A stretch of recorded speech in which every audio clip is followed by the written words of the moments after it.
পৃথিবী হলো সৌরজগতের তৃতীয় গ্রহ। সৌরজগতের ৮টি গ্রহের প্রথম ৪টি কঠিন পদার্থ দিয়ে তৈরি, বাকি ৪টি গ্যাস দিয়ে তৈরি। এটি সৌরজগতের ৪টি কঠিনতম গ্রহের অন্যতম। পৃথিবীর অনেক উপগ্রহ রয়েছে। প্রতিনিয়ত উপগ্রহের সংখ্যা বাড়তেই আছে। তবে পৃথিবীর প্রাকৃতিক উপগ্রহ হচ্ছে একটি, এর নাম চাঁদ। বাকিগুলো হলো কৃত্রিম উপগ্রহ। পৃথিবীর বয়স প্রায় ৪.৫৪ বিলিয়ন বছর। বিজ্ঞানীরা বিভিন্ন তেজস্ক্রিয় ডেটিং পদ্ধতি ব্যবহার করে পৃথিবীর বয়স নির্ধারণ করেছেন। কোনো বস্তু যখন অন্য কোনো বস্তুর চারিদিকে নির্দিষ্ট একটি পথে ঘোরে, তখন সেই পথটিকে কক্ষপথ বলে। পৃথিবী সূর্যের চারিদিকে একটি নির্দিষ্ট কক্ষপথে ঘোরে। এই গতিকে বার্ষিক গতি বলে। এই গতি পশ্চিম থেকে পূর্ব দিকে। পৃথিবীর কক্ষপথের গড় দৈর্ঘ্য হলো প্রায় ৯৩০ মিলিয়ন কিলোমিটার। বার্ষিক গতি একবার সম্পন্ন করতে পৃথিবীর প্রায় ৩৬৫ দিন ৬ ঘন্টা সময় লাগে। পৃথিবীর বার্ষিক গতির বেগ প্রতি সেকেন্ডে প্রায় ২৯.৭৮ কিলোমিটার।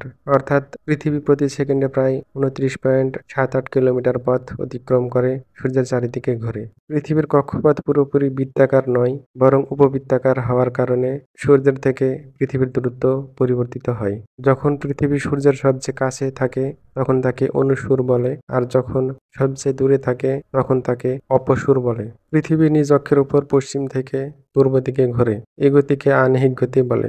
এই ঘূর্ণনের ফলে দিন ও রাত সংগঠিত হয়। আহ্নিক গতি একবার সম্পন্ন করতে পৃথিবীর প্রায় ২৪ ঘন্টা সময় লাগে। পৃথিবীর অক্ষ তার কক্ষপথের সাথে প্রায় ২৩.৫ ডিগ্রি কোণে হেলে থাকে, আর এই হেলে থাকার কারণেই ঋতুর পরিবর্তন হয়। পৃথিবীর ভর প্রায় 5.97 ইন্টু 10^24 কেজি। পৃথিবীর গড় ব্যাস প্রায় ১২,৭৪২ কিলোমিটার। পৃথিবী থেকে সূর্যের গড় দূরত্ব প্রায় ১৪৯.২৬ মিলিয়ন কিলোমিটার। এই দূরত্ব কম বেশি হয় কারণ পৃথিবীর কক্ষপথ উপবৃত্তাকার। পৃথিবীর অভ্যন্তরীণ গঠন মূলত ৪টি স্তরে বিভক্ত। প্রথমে আছে ভূত্বক, তারপরে রয়েছে গুরুমণ্ডল, তারপরে বহিঃকেন্দ্র, সবশেষে অন্তঃকেন্দ্র।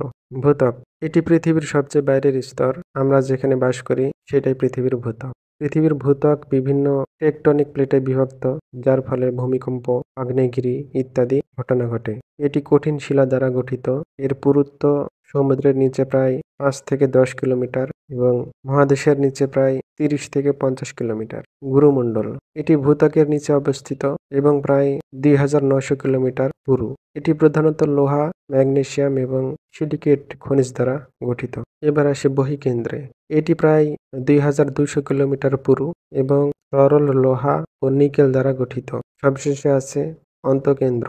এটি প্রায় ১,২৫০ কিলোমিটার ব্যাসার্ধের একটি কঠিন গোলক, যা প্রধানত লোহা দ্বারা গঠিত। এবার আসে চুম্বক ক্ষেত্র। পৃথিবীর একটি শক্তিশালী চুম্বক ক্ষেত্র আছে, যা বহিঃকেন্দ্রের তরল লোহার গতির কারণে তৈরি হয়। এই চুম্বক ক্ষেত্র সৌরবায়ু থেকে আসা ক্ষতিকারক কণা থেকে পৃথিবীকে রক্ষা করে। বায়ুমণ্ডল পৃথিবীর চারপাশে গ্যাসের একটি স্তরকে বায়ুমণ্ডল বলে। এই স্তরটি পৃথিবীর মাধ্যাকর্ষণ শক্তির কারণে পৃথিবীর কাছে আবদ্ধ থাকে। পৃথিবীকে একটি বিশেষ গ্রহ করে তোলে এই বায়ুমণ্ডল।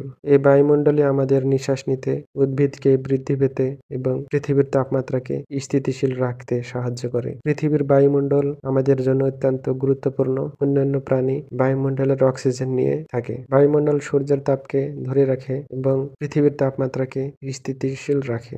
বৃষ্টি, বাতাস, জলবায়ুকে প্রভাবিত করে। পৃথিবীর বায়ুমণ্ডলে প্রধানত নাইট্রোজেন ৭৮%, অক্সিজেন ২১% এবং অন্যান্য গ্যাস রয়েছে, যা জীবনের জন্য অত্যন্ত গুরুত্বপূর্ণ। অন্যান্য গ্যাসের মধ্যে রয়েছে carbon die oxide, argon gas ইত্যাদি। বায়ুমণ্ডল পৃথিবীকে সূর্যের ক্ষতিকারক রশ্মি থেকে রক্ষা করে এবং তাপ ধরে রাখে, যা প্রাণের জন্য অপরিহার্য। বায়ুমণ্ডলের স্তরসমূহ পৃথিবীর বায়ুমণ্ডলকে বিভিন্ন স্তরে ভাগ করা যায়। ট্রপোস্ফিয়ার এটি বায়ুমণ্ডলের সবচেয়ে নিচের স্তর। আমরা এই স্তরে বসবাস করি। এখানে আবহাওয়া সংগঠিত হয়। স্ট্র্যাটোস্ফিয়ার এই স্তরে ওজোন স্তর অবস্থিত, যা সূর্যের ক্ষতিকর অতিবেগুনি রশ্মি থেকে আমাদের রক্ষা করে। মেসোস্ফিয়ার এই স্তরে উল্কা পড়ে ছাই হয়ে যায়। থার্মোস্ফিয়ার এই স্তরটি অত্যন্ত গরম এবং এখানে অরোরা দেখা যায়। এক্সোস্ফিয়ার এটি বায়ুমণ্ডলের সবচেয়ে বাইরের স্তর এবং এখানে বায়ু খুবই পাতলা। পানি পৃথিবী আমাদের কাছে একটি নীল গ্রহ। পৃথিবী পৃষ্ঠের প্রায় 71% পানি দিয়ে আচ্ছাদিত। আকাশ নীল। এই নীল আলো পানিতে প্রতিফলিত হয়, তখন মহাশূন্য থেকে পৃথিবীকে নীল বলে মনে হয়। এই কারণে পৃথিবীকে নীল গ্রহ বলে। এই পানি মহাসাগর, সাগর, হ্রদ এবং নদীতে বিদ্যমান। পৃথিবীতে সাগর 5টি, বাকি 29% স্থলভাগ, যা মহাদেশ এবং দ্বীপ নিয়ে গঠিত। পৃথিবীতে মহাদেশ 7টি। পৃথিবী হলো একমাত্র গ্রহ যেখানে জীবনের অস্তিত্ব পাওয়া গেছে, এমনকি এখানে বুদ্ধিমান প্রাণীরও উদ্ভব হয়েছে। এখানে বিভিন্ন প্রকার উদ্ভিদ, প্রাণী এবং অণুজীব বসবাস করে। সবশেষে বলা যায়, পৃথিবী আমাদের একমাত্র বাড়ি। এখানে আমরা খাই, ঘুমোই, খেলি এবং বেড়ে উঠি। তবে পৃথিবীর পরিবেশ ক্রমাগত পরিবর্তিত হচ্ছে। পৃথিবীকে সুন্দর রাখা আমাদের সকলের দায়িত্ব, নইলে আমাদের এই পৃথিবীকে হারাতে হবে। এই পৃথিবীকে একবার হারিয়ে ফেললে আর কোনোভাবে ফিরে পাবো না। আজ ভিডিও এই পর্যন্তই। এতক্ষণ ভিডিও দেখার জন্য ধন্যবাদ।